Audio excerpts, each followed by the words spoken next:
सब सीधा सा सवाल ये है, इंडिया अलायंस का मुस्लिम वोट भी गया, जी हाँ 20 भी गया।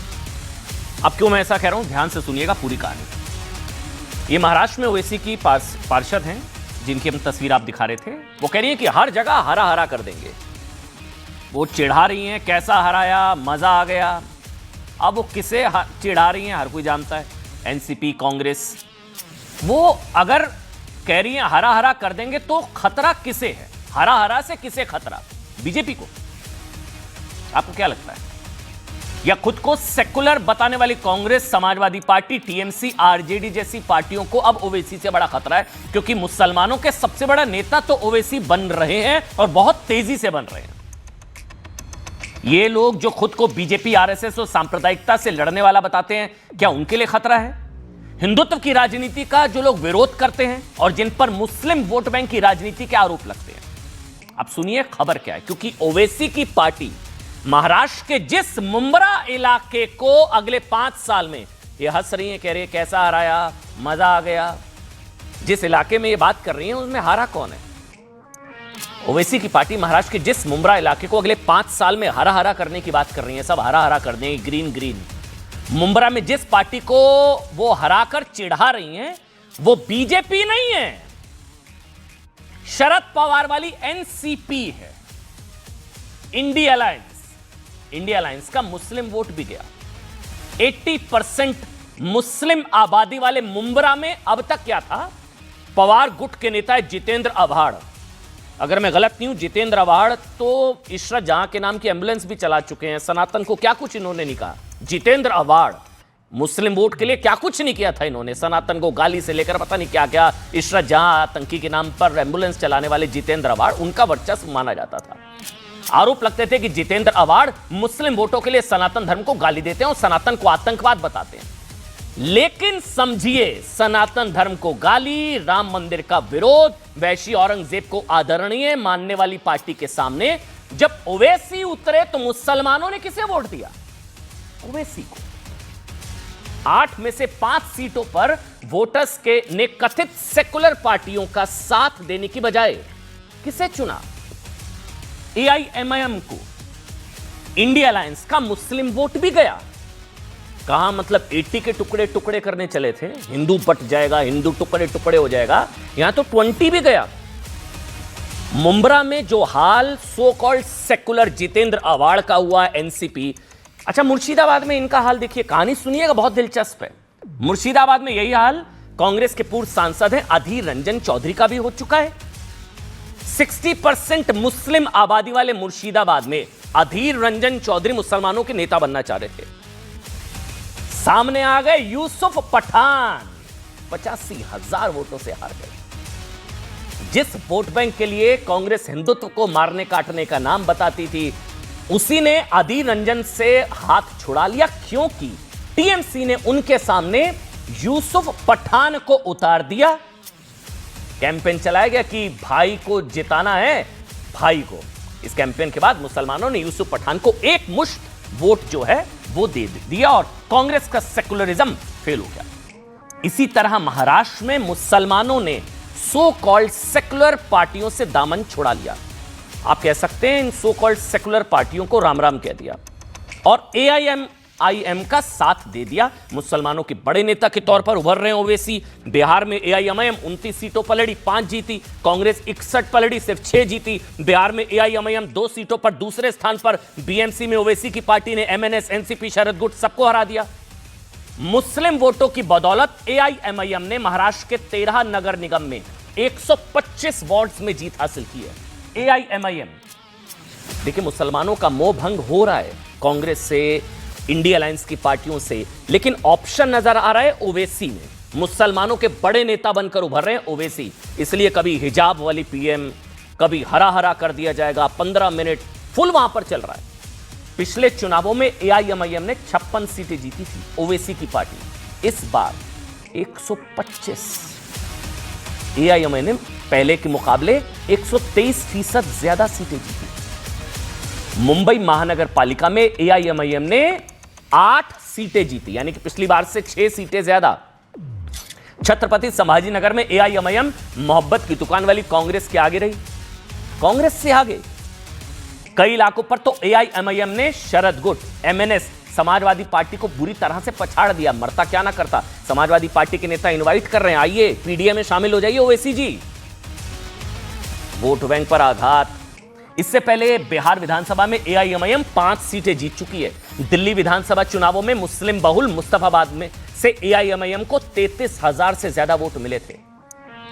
यानी मुस्लिम बहुल इलाकों में एआईएमआईएम, ओवैसी की पार्टी, निर्णायक पार्टी बनकर उभर रही है और सो कॉल्ड सेकुलर पार्टीज को मुस्लिम वोट बैंक के खेल से बाहर कर रही हैं। सो कॉल्ड सेकुलर पार्टियों को भी साफ नजर आ रहा है कि साहब कि भारत में मुस्लिम वोट बैंक की राजनीति अब बदल रही है। अब सनातन को गाली देने से कोई फायदा वायदा कुछ नहीं होने वाला, ना माया मिली ना राम वाली स्थिति हो जाएगी। वो 20 तो ओवैसी लेकर जा रहे हैं, 80 को गाली देने से 80 भी नहीं आएगा। शायद इसलिए लोकसभा चुनाव के वक्त एआईएमआईएम को बीजेपी की बी टीम बताने वाली समाजवादी पार्टी ओवैसी को गठबंधन का ऑफर दे रही है। समाजवादी पार्टी के सांसद रमाशंकर राजभर कह रहे हैं कि बीजेपी को हराने के लिए, पीडीए को और मजबूत करने के लिए जो दल उनके साथ आ सकते हैं उनका स्वागत है। ओवैसी साहब स्वागत है। अब तो नेगोशिएटिंग पावर बढ़ रही है ओवैसी साहब की, आप समझिए इस चीज को, कद बढ़ रहा है। पार्टियां सामने से कह रही है आ जाओ। हालांकि ओवैसी की पार्टी ने कहा है कि समाजवादी पार्टी मुसलमानों को गुमराह करने की कोशिश कर रही है, सईद आसिम वकार, और कह रहे हैं कि अगर वाकई समाजवादी पार्टी चाहती है कि एआईएमआईएम उससे गठबंधन कर ले तो अखिलेश यादव ओवैसी को दावतनामा भेजे। अब देखिए नखरे हो रहे हैं, ऐसे थोड़ी ना साहब, नखरे हो रहे हैं। अब सवाल है कि कथित सेकुलर पार्टियों को समझ में आ गया कि ओवैसी का हरा हराना ये बीजेपी के लिए नहीं, ये हरा हरा खतरा किसके लिए, इंडिया अलायंस के लिए। हिजाबी पीएम की बात करने वाले ओवैसी भारत में मुसलमानों के सबसे बड़े नेता बनना चाह रहे हैं और क्या उस तेजी से बहुत उस तरह बढ़ भी रहे हैं। दूसरे ओर ओवैसी की पार्टी के इलाके को हरा हरा करने वाले बयान को बड़ी खबर है। शिवसेना शिंदे गुट ने महाराष्ट्र की सुरक्षा के लिए खतरा बता दिया है। शिंदे गुट के नेता संजय निरुपम ने कह दिया कि कुछ लोग देश को हरा हरा करना चाहते हैं, हरा हरा कर दूंगी, हरा हरा। इसी के चलते बंटवारा हुआ। अब जो मुमरा को हरा हरा करने की बातें कर रहे हैं उनके लिए अगली बार चुनाव तक लड़ना मुश्किल हो जाएगा। कुछ लोग ये भी कह रहे हैं साहब कि कहीं हरा हरा करने की बात गजवा हिंद की चाहत तो नहीं है। हिजाबी पीएम हरा हरा, सवाल उठाया जा रहा है कि एक पार्षद इलाके को हरा हरा करने की बात कर रही है, तो सोचिए ओवैसी की हिजाबी पीएम बनी, क्या होगा? हरा हरा शरिया शरिया। हालांकि इलाके को हरा हरा करने वाले बयान देने वाली एआईएमआईएम की नेता सहर शेख ने कहा है कि उनकी पार्टी का झंडा आ रहा है और अपनी पार्टी का प्रचार करने में कुछ भी गलत नहीं। एक बार बयानों को सुनाते हैं, फिर डिबेट शुरू करेंगे। सुनिए। पूरे के पूरे मुमरा को ग्रीन कलर से ऐसे रंगना है कि इन लोगों को यहाँ से बुरी तरह से पछाड़ के भेजना है इंशाल्लाह। मेरे पार्टी का झंडा हरा है। अगर मेरे पार्टी का झंडा भगवा होता तो मैं ये बोलती कि भगवा करूं टाकुन बट वो नहीं था, ऑरेंज कलर का अनफॉर्चुनेटली नहीं है। एमआईएम का झंडा ग्रीन कलर का है तो ग्रीन कलर है तो ग्रीन बोला जाएगा। अब इसको उनकी पार्टी से ये जो भी चीजें आ रही है, आप देखो अच्छाई जब उभर के आती है ना तो उसकी टांग खींचने के लिए पीछे लोग लग जाते हैं। देखिए सहर शेख जिनका भी आप बयान सुन रहे थे, बस आपकी जानकारी के लिए, he is just 22 years old. ये मैच 22 साल की हैं, 22 साल की उनकी उम्र है। कॉन्सेप्ट क्लियर है, उस चीज़ की तारीफ होनी चाहिए। इन्हें पता है इनका मकसद क्या है, कॉन्सेप्ट क्लियर है एकदम, उसमें कोई कन्फ्यूजन नहीं है। हरा हरा करना है, हरा हरा। हालांकि वो कह रही हैं साहब हरा हरा, कुछ लोग कह रहे हैं हो सकता है पर्यावरण की बात कर रही हूँ। प्रेम शुक्ला जी भारतीय जनता पार्टी के राष्ट्रीय प्रवक्ता हैं और अमीक जमई समाजवादी पार्टी के राष्ट्रीय प्रवक्ता। अमीक भाई स्वागत आपका। प्रेम शुक्ला जी आपका स्वागत है। शादाब जी हमारे साथ हैं, ऑल इंडिया एमआईएम के नेता हैं, ओवैसी की पार्टी के नेता है। शादाब भाई बहुत बहुत स्वागत। तहसीन पूनावाला यहाँ स्टूडियो में हैं। शादाब हमारे साथ है, उत्तराखंड वक्फ बोर्ड के अध्यक्ष हैं। और मौलाना साजिद रशीदी भी अब आपको लाइव नजर आ रहे हैं। मौलाना साजिद रशीदी आप सबका बहुत बहुत स्वागत। लेकिन एक बार मैं शादाब से शुरू करता हूँ। शादाब जी एक चीज़ बताइए, ये सब तो ठीक है, मतलब वो हरा हरा कर देंगे नहीं करेंगे वो सब, मेरे को ये जानना है हिजाबी पीएम की बात करने वाले ओवैसी अपनी पार्षद को हिजाब नहीं पहना पा रहे, उन्होंने भी हिजाब नहीं पहना हुआ। यही उस दिन जब ये चर्चा हो रही थी, मेरी और आपकी इसी बात को लेकर बहस हो रही थी। आपने कहा हिजाब ही क्यों पहनना है, मैंने ये कहा कौन क्या पहनेगा, ये भारत के संविधान ने हर बेटी को और तमाम लोगों को अधिकार दिया है, तो इसमें समस्या क्या है? उनकी जो मर्जी है वो पहने, लेकिन ये बात मानना पड़ेगा कि भारतीय संस्कृति में, एक बात मैं कह दे रहा हूं, भारतीय संस्कृति में, सभ्य संस्कृति में जो सनातन परंपरा भी है और भारतीय संस्कृति भी है कि कोई भी शादाब, अगर आपकी इजाजत हो, एक सेकंड बस आपको करेक्ट कर दूं, 1 मिनट आपको करेक्ट कर दूं आपकी इजाजत से। जो आप कह रहे हैं और जो ओवैसी जी ने कहा था, जमीन आसमान का फर्क है। आप कह रहे हैं कुछ भी पहने, ओवैसी ने ऐसा नहीं कहा था। ओवैसी ने कहा था हिजाबी पीएम, उन्होंने हिजाबी ही बोला था, तो इसलिए मैंने पूछा। अब आप कहें मैं बयान सुना दूं उनको, अगर आप कहें मैं बयान सुना सकता हूं उनका। उन्होंने कहा था हिजाबी पीएम, नॉन हिजाबी पीएम नहीं बोला था कि जो हिजाब ना पहने वो भी पीएम। मुस्लिम बेटी, मैं आपके साथ था, मुझे शादाब अगर मुझे याद है मैं आपके साथ था। मुस्लिम बेटी पीएम बने, किसी को क्या दिक्कत है भाई? अच्छा, कोई भी बने। अच्छा, पहले जब आपकी जी कमेंट्री खत्म हो जाएगी तो आराम से मैं बोलूंगा। हाँ, कमेंट्री में आप फैक्ट चेक कर रहा था। आपने और ओवैसी साहब में फर्क है। ओवैसी साहब ने कहा हिजाबी। नहीं। जी, अब आप बोलिए। नहीं, पूरी बात सुनिए जी। हिजाबी बहन प्रधानमंत्री बनेगी ये मेरा ख्वाब है, वो ओवैसी साहब ने इसलिए बोला था कि जिसको आप बैकवर्डनेस का प्रतीक समझते हो।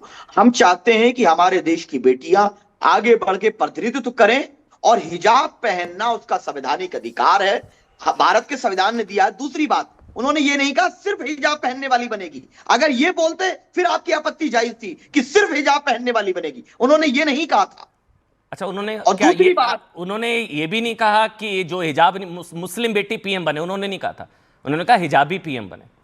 शादाब भाई, वो आपसे तो सीनियर है, अगर वो कह रहे हैं उनकी बात पर भरोसा करेंगे। गलत है क्या? गुनाह है क्या? नहीं तो ये आपकी पार्षद ने हिजाब नहीं पहना हुआ। मैं तो कह रहा हूं आज की डिबेट हरा भरा वो सब अलग है। अरे आपकी अपनी पार्षद को हिजाब पहना दीजिए पहले, उन्होंने नहीं हिजाब पहना हुआ। मतलब क्या है? वो जो उन्होंने जितना कवर करके रखा उनकी मर्जी है, बात खत्म। उन्होंने हेड कवर करके रखा, तो हिजाबी पीएम, पार्षद हिजाबी नहीं।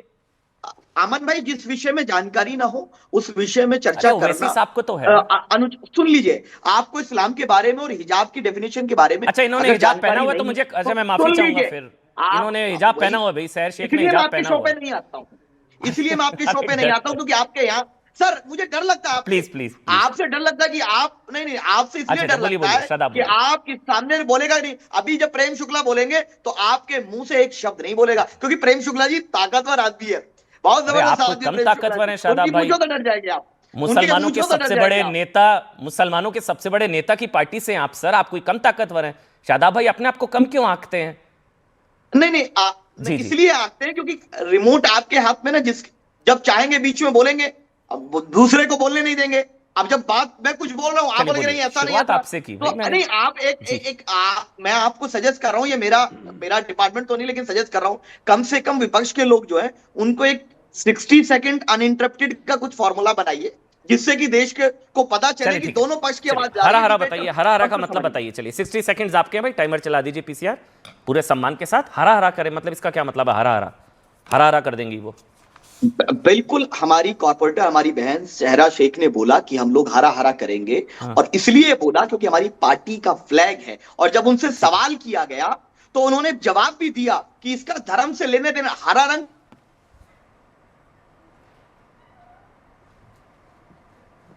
अच्छा, फ्रीज हो गया वो, हरा फ्रीज हो गया। हरा फ्रीज नहीं हुआ, वो हरा कह रहे थे तो अचानक से फ्रीज हो गया। प्रेम शुक्ला दीजिए भाई जवाब, हरा इसमें क्या प्रॉब्लम हो सकती है? वो पार्टी के, वो कह रही हैं अगर भगवा होता पार्टी का झंडा तो मैं कहती भगवा हो जाएगा। हरा में क्या प्रॉब्लम है प्रेम शुक्ला? अब आ गया कंप्लीट कर लीजिए, एक मिनट कंप्लीट कर लीजिए। आ गया सिग्नल, आ गया, एक मिनट सिग्नल आ गया, कंप्लीट कर लीजिए आप शादाब। सिग्नल चला गया था, हरा वो हरा फ्रीज हो गया। हमारी पार्टी की कॉर्पोरेटर ने बिल्कुल स्पष्ट किया है कि मैं अपने पार्टी का कैंपेन करूंगी। जब मोदी जी की रैली होती है तो पूरे इलाके में भगवा होता है, तो हम ये कहें कि नहीं भाई, अपनी पार्टी का प्रचार कैंपेन करना ये तो अधिकार है। सही बात है, अधिकार है, बिल्कुल ठीक बात है, अधिकार है। बताइए प्रेम शुक्ला, फिर मैं अमीक भाई आपके पास आ रहा हूं, लेकिन पहले एक बार प्रेम शुक्ला का जवाब ले लेते हैं। प्रेम शुक्ला, हरा कहने में क्या दिक्कत है? कहीं मतलब असंवैधानिक थोड़ी ना है? पार्टी का झंडे का रंग हरा है। जब से जो है जी, जब से एमआईएम को बिहार में और महाराष्ट्र के स्थानीय निकायों में सफलता मिली है, तब से सावन के अंधे को हर जगह हरा दिखाई दे रहा है। सावन के अंधे को सब जगह हरा दिखाई देता है, तो उनको हरा दिखाई दे। चूंकि महाराष्ट्र में मुंबई के बाहर एमआईएम, शिवसेना को 90 सीटें मिली हैं और एमआईएम को 77 सीटें मिली हैं। शरद पवार को 35 सीटें मिली हैं, राज ठाकरे को 7 सीटें मिली। राज ठाकरे की तुलना में 11 गुनी पार्टी एमआईएम है, शरद पवार की तुलना में 2 गुनी बड़ी एमआईएम पार्टी और लगभग उद्धव ठाकरे के बराबर की पार्टी है जी। ऐसे में इस बात का ध्यान रखें कि अमन भाई श्रीमान मोहम्मद अली जिन्ना को सरोजनी नायडू, किसी जमाने में कांग्रेस के लोग कहते थे कि सेकुलरिज्म के एम्बेसडर हैं, लेकिन वही जैसे ही पाकिस्तान के समर्थन में मुस्लिम लीग को समर्थन मिला, उन्होंने भारत को 2 टुकड़े कर दिए और पाकिस्तान बना दिया। सेकुलरिज्म के राजदूत ने भारत का विभाजन करके 10 लाख हिंदुओं का कत्लेआम करके लाखों हिंदू महिलाओं पर बलात्कार करा करके पाकिस्तान का निर्माण कर दिया।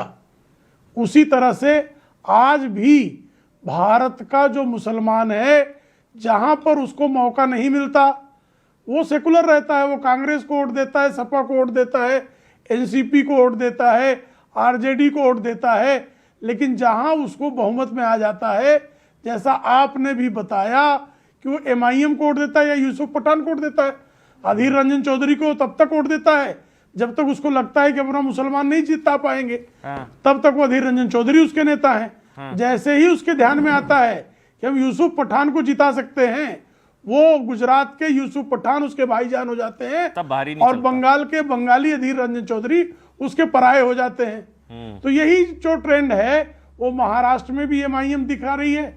इसीलिए मुंब्रा में जितेंद्र आव्हाड, जिन्होंने सनातन को क्या गालियां नहीं दी है, ठीक बात। इशरत जहां को अपनी बहन बनाकर उसके नाम पर एम्बुलेंस निकाल दिया। हाँ। उन्होंने जो है जितना संभव है संघ को, विश्व हिंदू परिषद को, भारतीय जनता पार्टी को, सनातन को, हिंदुत्व को गालियां दी कि उनको मुसलमान अपना और नेता माने। लेकिन जैसे ही मुसलमान को एमआईएम का विकल्प मिला, मुंब्रा को हरा हरा करने पर जिस तरह की गालियां सराह के पिता ने जो दिया है उनको, जो और उनके मुंह पर जितेंद्र आव्हाड के, और जितेंद्र आव्हाड की हिम्मत नहीं पड़ती नहीं तो एमआईएम को गालियां दे दें। एआईएमआईएम तो को ये मुस्लिम वही लीग दशा बता रहे हैं क्या आप? जो एआईएमआईएम को मुस्लिम लीग बता रहे हैं आप? के पहले जो हम मैं ओवैसी को आधुनिक जिन्ना ही मानता हूं। ओवैसी जिन्ना, एआईएमआईएम दूसरी मुस्लिम लीग, ओवैसी आधुनिक जिन्ना है, वो तो बी टीम बताते हैं आपकी। इसमें कोई संदेह ही नहीं है। ओवैसी जिन्ना और एआईएमआईएम दूसरी मुस्लिम लीग। मुस्लिम लीग उसको जिस दिन मौका मिलेगा अच्छा। वो बंटवारे की बात करेगी। भाई रजाकारों ने ही बनाया ना एमआईएम। ठीक है। एमआईएम का जन्म कहां से है? अमीक जमई। एमआईएम का जन्म जो हैदराबाद को पाकिस्तान में मिलाना चाहते थे, उन लोगों ने ही किया ना। रजाकार कौन थे? अमीक जमई, जिन्होंने हैदराबाद मुक्ति संग्राम के तमाम योद्धाओं के खिलाफ नरसंहार किया। ठीक है अमीक भाई, सवाल तो मेरा ये है, मैं तो कह रहा हूं ओवैसी साहब बीजेपी से ज्यादा खतरा आप लोगों के लिए बन रहे। इंडिया अलायंस मतलब मुस्लिम वोट भी आप देखिए, जितना अभी पिछले के ट्रेंड्स आप देखें, बिहार, महाराष्ट्र, स्ट्राइक रेट के मामले में एआईएमआईएम नंबर 2 महाराष्ट्र में, उस लिहाज से आप लोगों के लिए ज्यादा बड़ा खतरा ओवैसी साहब। अमन भाई, मुझे अफसोस है कि जो आपकी पिछले 2 दिन की जो डिबेट्स हैं, मैं उसमें शामिल नहीं हो सका, जिस पर आपने स्वामी अभिमुक्तेश्वरानंद जी के साथ जो अपमान किया जा रहा है उस पर आपने शो करे, मैं आ नहीं सका। मैं आना चाहता था, मैं आपके शो में आना चाहता था जिसमें आपने दिखाया कि मणिकर्णिका घाट में, वाराणसी में 150 मंदिरों को किसी नए ज़माने का कोई शहंशाह आया है, उसने एक एक करके मंदिरें वाराणसी में तोड़ी हैं। जिस कार्यक्रम आपने किया था मैं उसमें शामिल नहीं आप आए थे सर, आप मिस भूल रहे हैं, आप आए थे आप सर, अमीक भाई आप आए थे। मैं नेक्स्ट टाइम आप आए थे? नहीं आए होना थे, चाहूंगा। अरे आप शामिल हुए थे। और अमीक भाई एक मिनट, मुझे भी 30 सेकंड दीजिए आपकी इजाजत से। आप आए थे अमीक भाई, आपको याद नहीं आप आए थे? और फिर जब अभिमुक्तेश्वरानंदा पर आप लोगों ने लाठियां चलाई थी, वो मैंने विजुअल चलाए, तो आप डिबेट छोड़कर चले गए थे। आप आए थे अभिमुक्तेश्वरानंदा पर जो लाठियां वगैरह चलाई थी ना आप लोगों ने, वो मैंने तस्वीरें चलाई, तो आप डिबेट छोड़कर चले गए थे। अब याद आया आपको सर? जब आपने जो महमूद गजनी वाली आपने शो किया था, जिसमें आपने बताया था कि उत्तर प्रदेश में एक बहुत बड़ा नेता है महमूद गजनी हो गया है और वो मंदिरें तोड़ रहा है, तो मैं उसमें आ नहीं पाया था। मैं उसके लिए आपसे माफी मांग रहा था। आप आए थे, फिर मैंने बोला था राम भक्तों पर गोलियां चलाने का जिक्र हुआ, आप डिबेट छोड़कर चले गए थे। आपको याद नहीं आ रहा भाई? और स्वामी अभिमुक्तेश्वरानंद जी ने कहा था कि मैंने और मेरे गुरु ने आदरणीय अखिलेश जी को माफ कर दिया था, वो जो आपने विजुअल चलाया था उसमें भी मैं नहीं आ पाया, फिर आप जिसके लिए चले मैं क्यों माफी गए थे चाहता भाई? हूं। और आज जो अनुज चौधरी पे जो एफआईआर हुई है, जिसके चलते उसके जो सीजीएम सुधीर को जो ट्रांसफर कर दिया है, उसके खिलाफ जो आपने डिबेट एक रखी थी, मैं उसमें भी नहीं आ पाया अमन भाई। आप आए थे, आपका नाम आपको इतना याद खूबसूरत है कि हर अमन वाली डिबेट में मैं आना चाहता हूं। अरे आप आए मैं थे क्या अमीक भाई, करूं? मैं आपको याद हर दिला डिबेट रहा में हूं। कैसे चला जाऊं? अमीक भाई आप आए आप- थे, आप याद ही नहीं कर पा रहे हैं। जैसे मैंने विजुअल चलाए थे उन पर जो अरे मैं लाठीचार्ज कैसे हुआ था बताऊं? अभी मुक्तेश्वरानंदा पर अखिलेश जी ने करवाया था, तो आप गुस्सा हो गए थे, आप चले गए थे डिबेट छोड़कर सर। और मैं उस डिबेट में भी नहीं आ पाया जिसमें आपने दिखाया था कि कैसे शंकराचार्य को, उनके लोगों को पुलिस वाले नचा नचा के जो है वहां पे फेंक रहे हैं। मैं माफी चाहता हूं, मैं आपके उस डिबेट में नहीं आ सका। और रही बात, देखिए इंडिया अलायंस के जो पार्टनर्स हैं मेरे जी। अगर आप कहिए कि उद्धव जी पे की पार्टी पे मैं कुछ कहूं, कांग्रेस की पार्टी की तरफ से मैं कुछ कहूं, तो मैं ऑथराइज हूं इंडिया ब्लॉक की जो एग्जिस्टिंग पार्टियां हैं उनके बारे में बात करने के लिए। अब सवाल यह है कि कौन क्या कह रहा है, भाजपा क्या कह रही है। मेरे उत्तर प्रदेश में आज मैं सुबह से, अमन भाई ईमानदारी से अब बोल रहा हूं, अच्छा सुबह से मैं लगा हूं, आदरणीय माता प्रसाद पांडे जी जो उत्तर प्रदेश की विधानसभा के एलओपी हैं, आज वो प्रयागराज गए हैं। वो देखने गए हैं कि वो कौन सा हिंदू विरोधी कमिश्नर है, वो कौन सा हिंदू विरोधी सनातन विरोधी सरकार है कि जो अपने ही शंकराचार्य को पूरे दुनिया में अपमानित कर रही है। ठीक है। वो कौन सा नेता है, ये कौन सी सरकार है, नाम अभी तक पता नहीं चल रहा है। जैसे पता चल जाएगा माता बाबू से पूछ के हम आपको बता देंगे। ठीक है, अब मैं सवाल ले लेता हूं। ठीक है अमीक भाई, मेरे ख्याल से इन्हीं चीजों की वजह से आप ना 3 में है ना 13 में, अब ना इधर ना माया मिली ना राम वाली स्थिति हो जाएगी प्रभु। 80 वाला तो पता नहीं, अब आपको सनातन की बड़ी चिंता हो रही है, राम भक्तों पर गोलियां और वो सारी चीजें, राम मंदिर ना जाने वाले, इसलिए मैं उस तरफ नहीं जा रहा हूं। मैं 20 की बात कर लेता हूं, वो भी ओवैसी ले जा रहे हैं सर।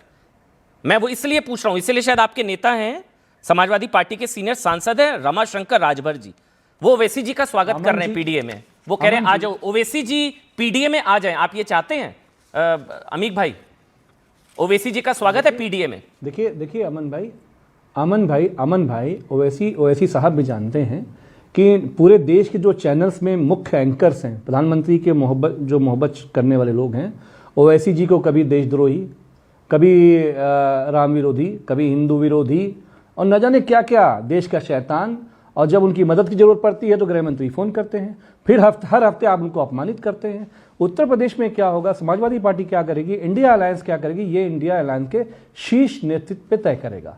रही बात उत्तर प्रदेश में पिछड़ों की, दलितों की, कुर्मी की, कुशवाहा की, राजभर की, मुसलमान की, आपको तो मालूम है अमन भाई 2024 में हम लोग भारतीय जनता पार्टी की हवा निकाल चुके हैं। कुर्मी समाज का जो पूरी ताकत आदरणीय अखिलेश यादव जी को मिली, आप सोचिए भाजपा डर गई आदरणीय अखिलेश यादव जी से। कुर्मी प्रदेश अध्यक्ष लाना पड़ा अमन भाई। सपा नचा रही है भारतीय जनता पार्टी को, अपनी पिच पे हम नचा रहे हैं और भाजपा नाच रही है। क्या अखिलेश का स्वागत है पीडीए में? पिछड़े दलित सवाल आदरणीय अखिलेश जी के अमीक साथ भाई, हैं।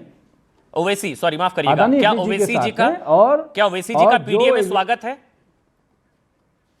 जो एग्जिस्टिंग पार्टियां हैं 2027 में उन्हीं के साथ समाजवादी पार्टी मिलकर चुनाव लड़ेगी। कोई भविष्य में फैसला होगा कि इसका समाचार विशेषकर रमन चोपड़ा जी को जरूर भेजा जाएगा। क्या ओवैसी जी का पीडीए में स्वागत है, जो आपके एमपी कह रहे हैं? एमपी सर रमाशंकर राजभर जी सही कह रहे हैं, गलत कह रहे हैं? क्या स्वागत है ओवैसी जी का? देखिए कोई सांसद भाजपा को जब हराने की बात होगी तो यही जवाब देगा, लेकिन जो अलायंस का फैसला है ये पार्टी के शीर्ष नेतृत्व तय करेगा। ठीक है। कांग्रेस तय करेगा, समाजवादी पार्टी तय करेगी, बीजेपी को हराने के लिए बैठेंगे तो हम आपको ठीक है। जरूर इन्फॉर्म करेंगे, याद से बताएंगे। नहीं, मैं इसलिए बार बार पूछ रहा था ना, क्योंकि आप ओवैसी को बीजेपी की बी टीम कहते हैं और बीजेपी की बी टीम को शामिल होने के लिए न्योता आप लोग दे रहे हैं। हाँ, मैं लेकिन इसलिए वो जानना चाह रहा था बस।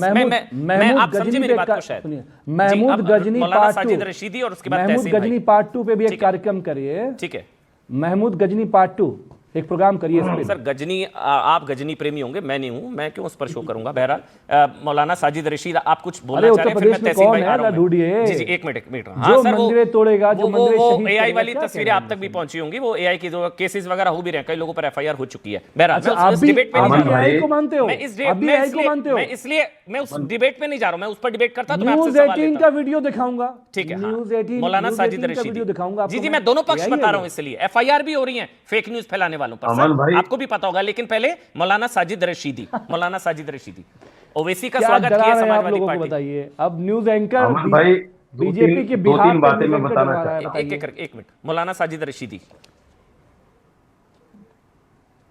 दो तीन बातें मैं बोलना चाहता हूँ। हाँ, एक प्लीज। बात तो ये कि एमआईएम के जो अध्यक्ष हैं असदुद्दीन ओवैसी साहब, इनके बारे में बहुत पहले मैं कह चुका हूं कि ये आगे चलकर जिन्ना साबित होंगे, इसमें कोई दो राय नहीं है। आप देखिएगा ये आप बोल रहे हैं? जो बातें, जिस तरह की बातें ये लोग, हाँ मैं तो बहुत पहले कह चुका हूं, अच्छा जी, बहुत पहले कह हाँ चुका हूं इस बोलिए बात बोलिए को। बोलिए बोलिए। हाँ, दूसरी बात ये है, अभी अमीर भाई को मैं सुन रहा था, असल में क्या है कि कांग्रेस और समाजवादी ने एक नारा मुसलमानों के हाथों में पकड़ा दिया कि बीजेपी को हराना है और बीजेपी को मुसलमान ही हराना है। ये नारा पकड़ा दिया और मुसलमान उसको लेकर आगे बढ़ गया। मुसलमान को लगा कि समाजवादी पार्टी तो सिर्फ जो है यूपी के अंदर है, ये भारतीय जनता पार्टी को कैसे हरा सकती है, और कांग्रेस की बहुत पोजीशन कमजोर हो गई है, ठीक तो है। इनके साथ रहने से कोई फायदा है नहीं, क्योंकि सो कॉल्ड सेकुलर पार्टियां हैं जिन्होंने मुसलमानों को सिर्फ और सिर्फ ठगने का काम किया है। इनके रहते हुए मुसलमानों के हाथ में कलम नहीं आया, इनके रहते हुए मुसलमान कभी एजुकेटेड नहीं हुआ, इनके रहते हुए मुसलमानों को नौकरियां नहीं मिली, इनके रहते हुए मुसलमान जो है कहीं ना कहीं, मैं क्या बात बोलूं, वो लफ्ज भी मुझे बोलना नहीं चाहिए कि मुसलमान ने क्या क्या किया। इन्होंने पीठ पे हाथ रखा और हर काम कराया मुसलमान से। लेकिन आज मुसलमान जाग गया है, आज मुसलमान होशियार हो गया है इन सो कॉल्ड सेकुलर पार्टियों से।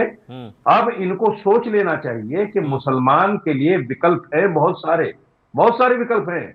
ओवैसी विकल्प ये नहीं तो है। बहुत बड़ी चूक हो गई पिछली दफा, समाजवादी को जो 36 सीटें हमने दे दी, जो 36 सीटें मुसलमानों ने दे दी समाजवादी पार्टी को, और समाजवादी पार्टी ने मुसलमान को अछूत बना के छोड़ दिया। न मुसलमान को किसी मंच पे ला रहे हैं, न मुसलमान के मंच पे जा रहे हैं, न मुसलमान के महल्ले में वोट मांगने जा रहे हैं। ये समझते हैं कि ये तो हमारा बंधुआ मजदूर है। और ऊपर से अब तो इन सनातन, बातों अब से सनातन इन प्रेमी हो पार्टियों गए को हैं। बाहर निकलना पड़ेगा। जी अमीर भाई कुछ कहना चाहते ऊपर से, हैं? हाँ, मेरे को ऊपर तो से कुछ कहने ऊपर की, से वो भी हो गया, मुझे तो कुछ कहने की जरूरत ही नहीं है। एक मिनट, आपने सुना पूरी मौलाना कर लूं, साजिद रशीदी, मैं पूरी कर लूं, मुसलमानों, अच्छा आप कंप्लीट कर लीजिए मैं पूरी मौलाना कर लूं साहब, अपनी बात? कंप्लीट। हाँ प्लीज प्लीज प्लीज, मैं पूरी कर लूं? हाँ बोलिए बोलिए, फिर तहसीन भाई पूरी आ कर रहा हूं। लूं? हाँ बोलिए बोलिए, शादाब आ रहा हूं। अब सनातन का ढोंग भी जब ये उस वक्त करने लगे जब हिंदू समझ गया कि भाई सनातनी कौन, कब, कहां और कैसे समझा जाएगा। अब ये उसका ढोंग करने लगे, तो ठीक है। हिंदू भी समझ गया उस चीज को। ठीक है, अब वही बात हो गई कि सांप के मुंह में छुचुंदर आ गई, ना निगल सकता है ना उगल सकता है। चलिए अब अमीक ये को बोलने मुसलमान देते की तरफ हैं, जाए अब या अमीक हिंदू जी की को तरफ बोलने जाए, देते इसके लिए रास्ता हैं। है। मौलाना साजिद जी। रशीदी, अब अमीक जी बोलेंगे। अब अमीक बोले, जी, बोले। ये ढोंग कर रहे हैं, एक तो आप सनातन प्रेमी वाला, एक तो ढोंग कर रहे हैं। अमन भाई देखिए, जी, अमन और भाई- मुसलमानों को ठगाया आप लोगों ने। मौलाना अमन साजिद भाई, रशीदी, अमन भाई। जी प्लीज प्लीज, अमीक भाई बोलिए ना। अमन भाई देखिए भारतीय जनता पार्टी के राज में मुसलमानों के साथ देखिए, या हबीबी अल हबीबी वाल हबीबी, जहाज से ही उतरते ही आप उठा ले रहे हैं। पूरे देश में मुसलमानों के खिलाफ हेट, पूरे देश में मुसलमानों के खिलाफ मबलिंचे के मामले, पूरे देश में मुसलमानों के खिलाफ बुलडोज़र मदर। आप सोचिए कि 10 मुसलमान अपने घर में, अगर कोई मेहमान आया हुआ है, मस्जिद दूर है, अगर उन्होंने नमाज़ पढ़ ली तो उनकी गिरफ्तारी हो रही है, उनकी अरेस्टिंग हो रही है।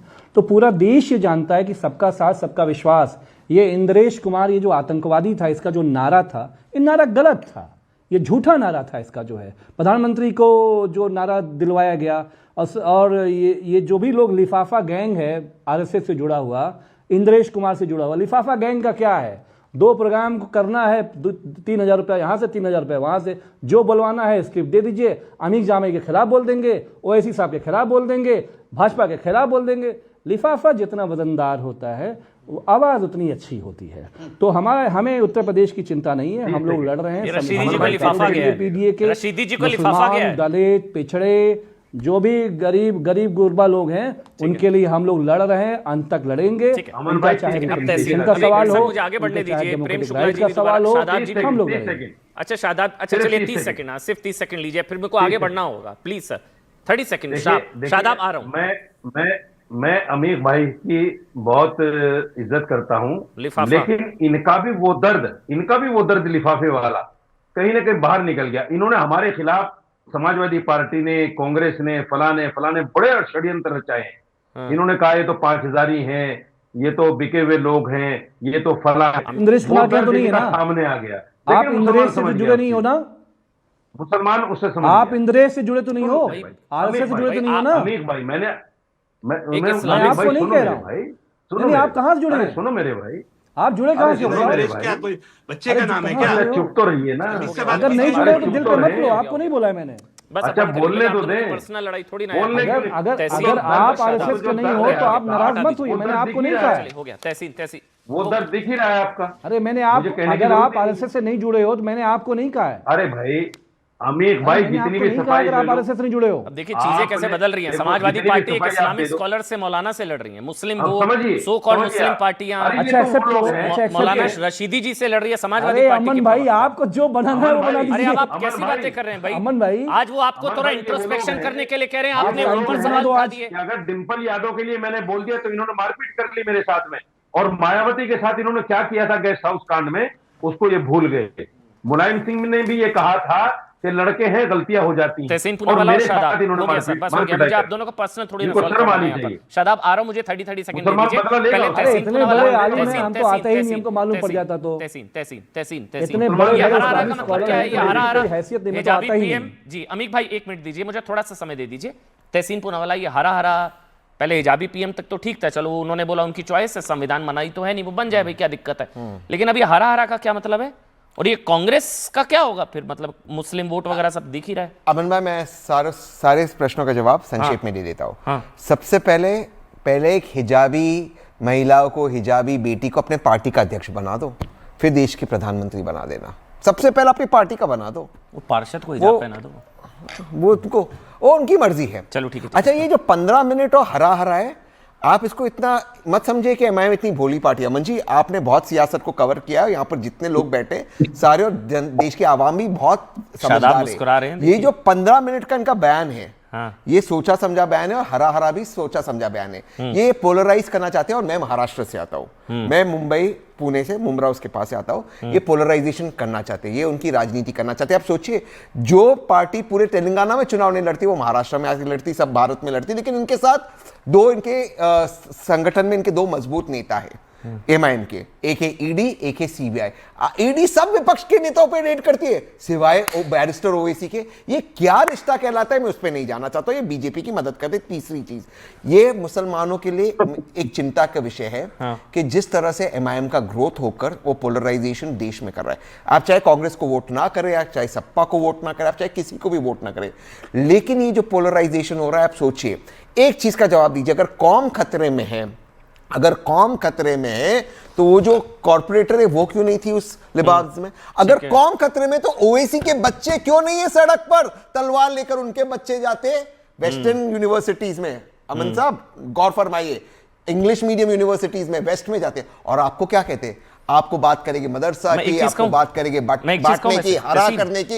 इनके बच्चे रंग बिरंगी पार्टीज में जाएंगे। मुझे प्रॉब्लम है, मुझे आपत्ति है आपके बयान से, मुझे आपत्ति है। ये जो मतलब मुसलमान आपको वोट दे तो बहुत अच्छा, इनको दे दे। अब सुनिए, मेरे को पूरा बोलने दीजिए, मैंने आपके बीच में नहीं बोला। देखिए, मुसलमान आपको वोट दे कांग्रेस के तो बहुत बढ़िया, ओवैसी को वोट दे दे तो पोलराइज, कम्युनलाइज। बिकॉज ये क्या बात हुई? मतलब आपका जो दर्द है ना तीसरा वाला, मैं क्या है मैं आपको बताता हूं। क्योंकि मुसलमान अब आपको वोट नहीं दे रहा, ओवैसी के पीछे जा रहा है, इसलिए आपको परेशानी हो रही है। नंबर 2, दूसरा सुनिए, अब पोलराइज की बात करते हैं ना। आज ही एक हाईकोर्ट का डिसीजन है ना, उदयनिधि के सनातन वाले रिमार्क को हेट स्पीच माना गया है। कांग्रेस के नेता के बयान को हेट स्पीच माना गया है, माना गया है। 100% आप सनातन को गाली दे मुस्लिम वोट के लिए, वो हेट स्पीच नहीं है। एक मिनट, मैं अभी इसको क्लैरिफाई करना चाहता हूं आपके मन से। थैंक यू, आपने बताया। एक भी इस मुल्क में मुसलमान नहीं जो इस बात से खुश होता है तो ये स्टालिन का नेपो बेटा, सुनिए मेरी बात, इसको हो गया है एचडीपीआई। एचडीपीआई का फुल फॉर्म जानते हैं आप क्या है? सनातन धर्म फोबिया इंडिया। इसको हो गया एचडीपीआई, और इसका इलाज होना चाहिए। और मुझे शर्म आती है कि उस पर एफआईआर नहीं हुई। आप डेंगू कहोगे हिंदुओं को, मलेरिया कहोगे। अब राहुल गांधी की बात कर लेते हैं। लेकिन राहुल गांधी 10 सेकंड, हिंदू तो मारने काटने का नाम। 10 सेकंड के बाद में बात नहीं करूंगा। शादाब को बोल रहे हैं, आप ओवैसी अच्छा कर रहे हैं, इसलिए आपके पेट में दर्द हो रहा है। मैं 10 सेकंड, ओवैसी को मुस्लिम वोट मिल रहा है, इसलिए आपको परेशानी हो रही है। राहुल गांधी बोले नहीं थे क्या हिंदू तो मारने काटने का नाम? 10 सेकंड में। लेकिन जब उसने वो 10 सेकंड, हाँ, जब वो घटिया बयान किया ना उसने, स्टालिन के नेपो बेटे ने, सनातन धर्म के ऊपर, सबसे पहला जो नेता उसको मिला वो थे आदरणीय नरेंद्र मोदी जी। आप मुझे फैक्ट चेक कीजिए, क्यों मिले उनसे, क्यों उनसे मन की बात की, क्यों चाय पे चर्चा, इन्हीं को वोट मांगने के लिए कांग्रेस पार्टी इन्हीं से प्रचार करवाती है। नंबर 1। नंबर 2, राहुल गांधी ने हिंदुत्व को मारने काटने का नाम बोला? हिंदुत्व मारने काटने का नाम। कांग्रेस पार्टी ने राहुल सनातन गांधी को क्या सच्चे क्या हिंदू गाली दी, है, लेकिन सच्चे फिर भी भारतीय मुस्लिम है। वोट, अब मेरे समझिए, सनातन को गाली राहुल देना गांधी वेस्ट, सच्चे हिंदू, सच्चे सनातन भारतीय को है। गाली देना वेस्ट, क्योंकि मुसलमानों के सबसे बड़े फेस कौन? ओवैसी बन गए। आपको प्रॉब्लम सिर्फ ये, शादाब वो जवाब दे दे, कोई इसलिए मुसलमानों का फेस शादाब नहीं। जवाब दे दे, एक वो मिनट। मुसलमानों का कोई फेस हाँ, नहीं एक मिनट, वो सिर्फ अपनी सियासत, अपने परिवार का फेस। हाँ बोलिए, अब आप बोलिए। हजारों ख्वाहिशें ऐसी कि हर ख्वाहिश पे दम निकले, बहुत निकले मेरे अरमान, लेकिन फिर भी कम निकले। वहीं के नहीं रहे ना, निकलना माया खुल्द से कांग्रेस का आदम तो। का सुनते आए थे, लेकिन हाँ। बड़े बेआबरू होके तेरे कूचे से हम निकले। कितने बेआबरू होके महाराष्ट्र से निकले हैं, मुंबई से निकले हैं। मुझे लगता है ये समझ में नहीं आ रहा है कि इलाज क्या करें। जिस ओवैसी को अपना पोस्टर बॉय अभी बनाकर घूम रहे थे, कंधों पर वक्फ अमेंडमेंट एक्ट में उछाल कर लीड करा रहे थे, आज उन ओवैसी के साथ आप नाराजगी हो गई आपकी। अभी तक तो गलबैयां हो रही थी, अभी तक तो आपके हीरो थे, तमाम अपने कार्यकर्ताओं को गोल टोपियां पिन्हा कर आप आगे भेज रहे थे, और अब 2 मिनट में मोहब्बतें इलू चल रहा था, और जब बिहार चुनाव आया और हिस्सा मांगा ओवैसी ने तो तलाक हो गया। हम आपके हैं कौन फिर पूछने लगे। अब जब ओवैसी ने बिहार में झटका दिया तो समझ में आया कि यार ये तो खतरनाक हो रहा है, और अब दोबारा डोरे डालने के चक्कर में लग गए। अरे ये आप ही ने तो हीरो बनाया था इस पोस्टर बॉय को, इन रजाकारों को आप ही सर चढ़ा के घूम रहे हैं। और बहुत ईमानदारी से मैं कह रहा हूं, अब मुसलमानों के साथ, अमन भाई मेरी बात पूरी होने दीजिएगा, मुसलमानों के साथ इन्होंने बहुत धोखा किया। अब मुसलमानों को दिख रहा है विश्वास खत्म हो गया, समाजवादी पार्टी से विश्वास खत्म हो गया, कांग्रेस से विश्वास खत्म हो गया, अब वो वैसी की तरफ देख रहा है, क्योंकि इन्होंने तो कुछ किया नहीं। देखिए तहसीन है भाई, सवाल तो एकदम है, वो प्रेम शुक्ला जवाब देंगे, फिर मैं शादाब आपके पास आऊंगा। जी शादाब भाई, मुझे एक मिनट और दे दीजिए। प्रेम शुक्ला जी, सवाल तो है तहसीन का, ईडी ओवैसी वहां तक नहीं जाती है, वो जो तहसीन पूछ रहे हैं सवाल, वो आप लोगों की बीजेपी मुसलमानों के पास ईडी जाए, कैसे मुसलमानों तहसीन पूनावाला के पास गिरोगे? मुसलमानों नहीं, तहसीन पूनावाला के पास कोई सबूत हो। अरे रुकिए भाई शादाब भाई, फांसी टंगा दो, शादाब भाई मुसलमानों को मार दो, मुसलमानों का वोट कांग्रेस अब ओवैसी परेड मुसलमानों पर रेड हो गई क्या? ये क्या बात हुई शादाब शंस? क्या लॉजिक हुआ? ओवैसी परेड मुसलमानों पर रेड हो गई, क्या लॉजिक हुआ? ये क्या बात हुई भाई?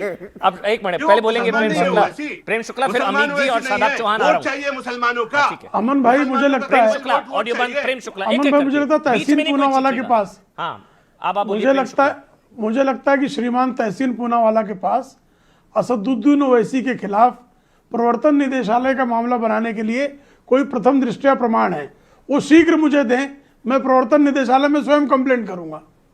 अगर इनके पास प्रथम दृष्टया प्रमाण नहीं है तो इनको इस तरह की बातें करनी नहीं चाहिए। कोई प्रथम दृष्टया प्रमाण है तो तहसीन पूनावाला तत्काल दें, तत्काल दे दें। प्रथम दृष्टया प्रमाण चाहिए होता है, क्योंकि या तो कोई शेड्यूल्ड ऑफेंस हो, या तो कोई शेड्यूल्ड ऑफेंस हो। बिहार में भी आरजेडी को रोका ओवैसी ने, तो आपके लिए प्रॉब्लम हो जाएगी, इसलिए दर्द हो रहा है।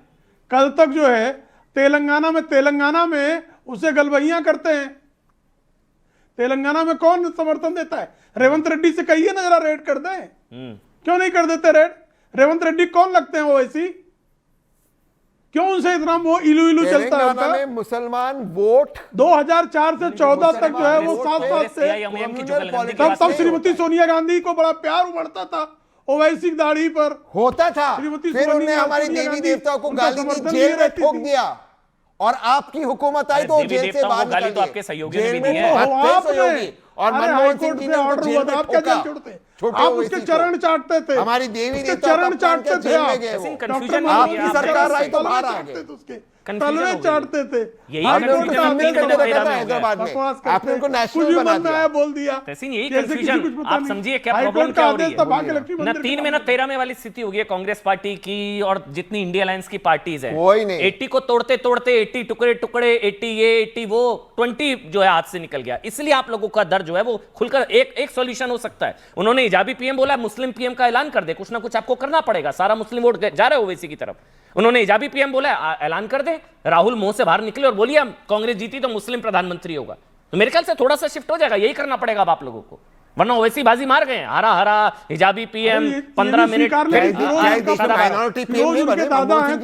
अरे मुस्लिम हिजाबी पीएम बोला ना ओवैसी साहब ने, मुस्लिम पीएम बोलिए। एक केपेबल व्यक्ति भारत का पीएम बनेगा। बस वहीं आप लोग फंस रहे ना, उनकी लाइन क्लियर है। शादाब चौहान, उनकी लाइन क्लियर है। और कांग्रेस को परेशानी इसलिए भी हो रही है कोई शादाब या परेशानी ओवैसी अमन साहब भाई से। फिरोज की मजार पर भी अगर चले जाएंगे, हाँ। अपने दादा जान की मजार पे चले जाएंगे, तभी रिपेयरिंग शुरू हो जाएगी। शादाब बाबा बोलिए। दादा जान की शादाब मजार से शुरू करें। शादाब करें, आप लोग बीजेपी की बी टीम है शादाब, इसलिए आप लोगों पर ईडी की रेड नहीं पड़ती है सारी देखिए, चीजें। बताइए भाई शादाब जी। यही समस्या है कि ईडी अखिलेश यादव जी के घर नहीं गई, तो अखिलेश यादव जी भी बीजेपी के एजेंट हो गए। यही जब ओवैसी साहब पर हमला हुआ था उत्तर प्रदेश में, गोली चली। तो इन्होंने कहा कि ओवैसी साहब ने तो जानबूझ के कराया है, यानी ये चाहते हैं कि उनकी हत्या कर दी जाए। इस तरह की बातें करना गलत बात है। बताइए, ओवैसी साहब पे कौन सा मंत्रालय रहा आज तक? कौन सी मिनिस्ट्री थी ओवैसी साहब पर जिसकी जांच होनी चाहिए? अगर आपके पास सबूत है कि भ्रष्टाचार का, कि उन्होंने किसी मंत्रालय में भ्रष्टाचार किया है, आप कंप्लेन करिए। स्टेट में गवर्नमेंट किसकी है? कांग्रेस की गवर्नमेंट है, तो स्टेट गवर्नमेंट को तो पता होगा कि क्या उन्होंने ऐसा कोई भ्रष्टाचार का कार्य किया है। अगर जिस व्यक्ति पर कोई भ्रष्टाचार का आरोप नहीं है, जो व्यक्ति अपराधी नहीं है, तो उसको आप कैसा अरेस्ट करेंगे या कैसा उसको आप जेल में डालने वाले हैं? शादाब बस इतना मैं वही कह रहा हूं, इसे लफाजी से बेटर ये रहेगा, समाजवादी पार्टी का जो न्योता दावत आई है रमाशंकर राजभर जी की द्वारा, पीडीए में क्या जाने को लेकर आप तैयार हैं? उस पर बात करते हैं पॉइंट वाइज। जैसे अमीक भाई ने बोला कि उस पर बात होगी, बात हो सकती है, उन्होंने नकारा नहीं। क्या आप जाने को तैयार हैं? आपकी पार्टी या उसमें कोई ऐसा तो नहीं है ना कि दरवाजा बंद है या दरवाजे खुले हैं? शादाब जी, समाजवादी पार्टी के साथ यूपी। देखिए, अगर हम लोग मजबूती से 200 सीट पर चुनाव लड़ने की तैयारी कर रहे हैं, ऑर्गेनाइजेशनल स्ट्रक्चर पर हम लोग कार्य कर रहे हैं। अगर हमारी बढ़ती लोकप्रियता के बाद अगर बीजेपी को हराने में कोई हमारा सहयोग देना चाहता है, तो बैरिस्टर ओवैसी साहब और हमारे स्टेट प्रेसिडेंट शौकत साहब, उन लोगों से संपर्क करेंगे तो हमारी पार्टी डिसाइड करेगी, बिल्कुल विचार किया जाएगा। हम तो बीजेपी को हराना चाहते हैं। एक मिनट 200 फिर क्या होगा बाकी पार्टियों का? अगर अलायंस नहीं हुआ तो अखिलेश जी का क्या होगा? कांग्रेस, क्योंकि मुसलमान तो भर भर कर वोट आप लोगों को दे रहे हैं। अभी महाराष्ट्र में भी स्ट्राइक रेट के मामले में नंबर 2 पर है ओवैसी की पार्टी।